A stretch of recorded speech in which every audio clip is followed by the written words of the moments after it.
ang gagawin natin ngayon, calibration ng, ng LB4. So, una mo gagawin, i-power on mo yung machine. Yan, power on na yan. Punta ka sa icon. Ito niya. Yan, click natin yan. Double click. Yes. Iwas, ganun. Tapos, dito, i-click mo yung, ito, click mo yan. Tapos, country, ginamit natin, doon siya nagpo-connect. So, yan. Pag gumalaw yan, ibig sabihin na yan, Pag gumalaw yan parehas, so, gulaw-galaw, ibig sabihin, connected na machine, laptop, tsaka machine. So, i-start natin yung, yung sa B2, ito gamit. Yan, i-try natin ito, Yan yung gamit sa B2. Pag i-click ko yan,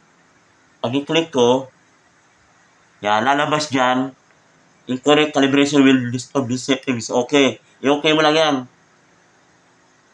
Yan. So, lalabas na yan. So, i-start natin. Yan, i-start mo yan. Yan, start. So, ang machine mo, pwede mo na siya i-ganon-ganon. Ganon-ganon lang po pag-calibrate. Yan, dadaan. Pag-ganon po tayo. Yan, pag-ganon.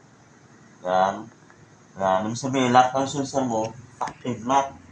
Gumagana. Yan. Yan. Kahit mga 10 pa na, okay na. Tama lang gumagana yung mga sensor. Ayan. Yung tatlong kulay na. So, ang pagkakaiba nitong dito, ang niya, nandito. Yung V1 kasi nasa baba. So, i-stop ko na. Yan, i-stop. Basahin mo. Calibration completed successfully. Okay. Okay mo na. So, pwede po alisin na. Yan, pwede ka na mag-scan ulit. I-start na natin yan. So, gano'n lang sa kandali. Yung luma na yung digital luwak, ibig sabihin yung V1, nandito. Nandito yung isa. Yan. I-click mo to. Itong alisin mo to. Yan. Passive. Lagyan natin to. Yan. Nandito naman yung isa. Yung sa may isang kuwan. Yan. Yan. Ito yun naman. Ganon-ganon mo rin siya. Nandito yung calibration ng V1. Yan. Ganon-ganon lang. Pag gumagalaw-galaw yan, yung sabihin connected, tapos gumagana na yung calibration niya. Pero, hindi sila nagbibigay na successfully. Ito kasi yung, yung V1. Pero para sila pag gumagalaw yung natin, okay yan. So, yan po. V1 tsaka B2 na calibration nandito. Yan. So, yan po. Yan. Ibabalik ko na sa normal lang screen natin. I-click mo na yan dito. Yan. Pag magkakalibrate kayo, huwag nyo muna i-start yan para di siya ma-disturb. Diba? Di ka makakalibrate pag naka-start na yan. Ngayon, di pa naka-start yan. So, okay na. Machine natin. So, pag kukuha kayo ng mga unit, sa mga license kayo kukuha para pag may mga issue, madali lang.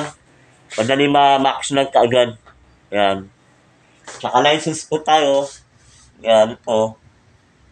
Kahit pag nakabili kayo sa ibang tao na hindi nyo kilala masyado, so ang mangyayari, saan nyo papagawa ngayon? Walang opisina, walang permit. So medyo may kayo, may disadvantage tayo, may tinatawag na after sales. Yan. So yan po, ang natin, LB4 tsaka LB8 na i-dispose ngayong buwan. Yan po yun. So maraming salamat po mga kapits. Pagtiwala. Yan.